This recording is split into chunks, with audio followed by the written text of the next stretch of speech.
عليكم ورحمة الله وبركاته. ازيكم عاملين يا رب تكونوا بخير. طبعا بعد تصريحات أسامة حسن قلنا لا لازم نطلع نشوف كابتن أسامة حسن عايز ايه.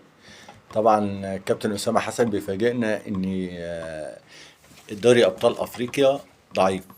اسمع أسامة حسن بيقول ايه على قبل الأهلي الماتش ده وبيراميدز. كنا شفنا اسمع ماتش كده. بيراميدز والنادي الاهلي. ماتش ما يليقش بقوه الدوري المصري ولا قوه الفرق المصريه. اللي هو 1-1 ده. ماتش كان وحش جدا. فين بقى الزمالك؟ والاثنين دول بيلعبوا قبل النهائي. بيلعبوا ارنولدو برضو وبيلعبوا سان داونز، الفرقتين برضو مش جمهور.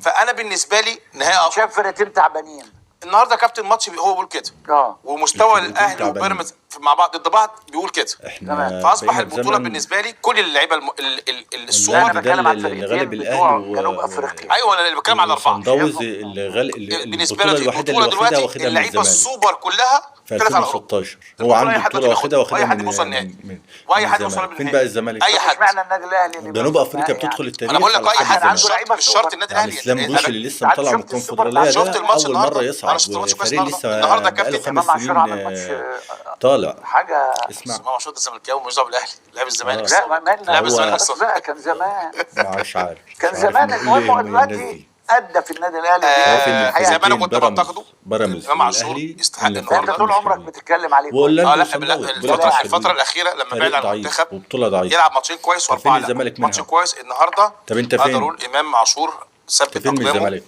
في منتخب مصر. عمل ماتش كبير جدا جدا جدا جدا في التوقيت اللي فرقه الاهلي كلها كابتن ما فيهاش لعيب سوبر كواليتي مختلف فعلا في الملعب النهارده. لا هو كواليتي مختلف والجو حر. كواليتي. الجو حر. اي نعم منافس مش قوي بس يلعب برضه في اجواء مش طبيعيه نظهر بالشكل ده حاجه كويسه. صح. كولر يا كابتن النهارده احنا في زمن محظوظ في حاجه استر يا واحده. رب. طبعا تشكيل غلط، تغييرات غلط، اداره المباراه غلط. ده رقم تشكيل الله يكون غلط الاشتراك طبعا. في القناة. اللي هي 5-3. هو نازل يستحوذ اتنين. نازل مع ان كولر عمل ماتش عالمي. يعني كولر عمل ماتش عالمي واللعيبه وامام عاشور وجريديشار والكلام ده قلناه. لكن الناس دي مش عارف بيتفرج على ماتش غير اللي احنا بنتفرج عليه. يعني بيبقى مع مباراه غير المباراه. نسيبنا من اسامه حسن وندخل في المفيد.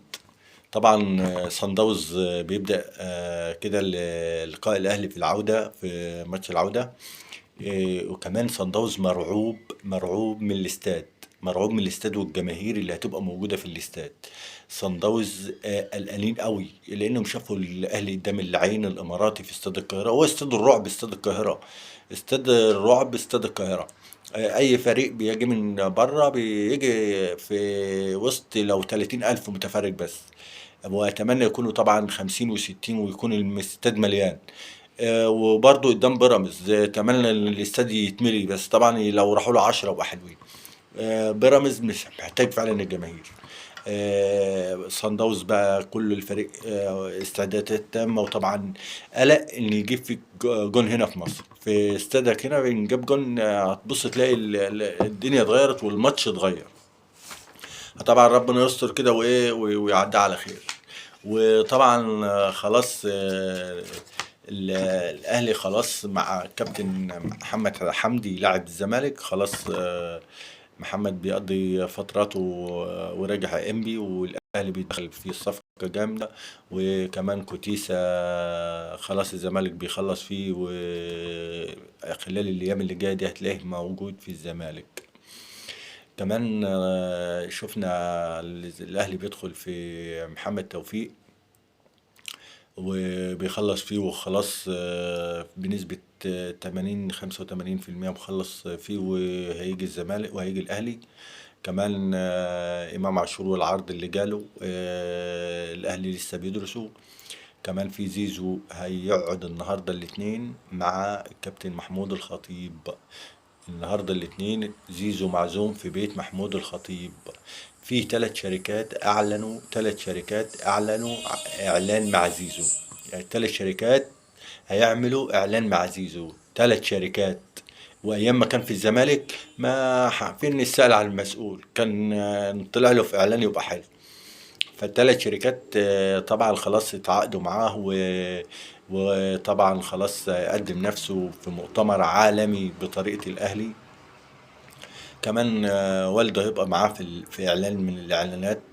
وكمان الاهلي كمان بيحضر لاعلان لبن شرقي اعلان لبن شرقي وامام وزيزو، والكلام ده قلناه من زمان في برضه مؤتمر. وخلاص الموضوع بالنسبة للأهلي مخلص كل حاجة. شكرا، وما تنساش اللايك والاشتراك في القناة.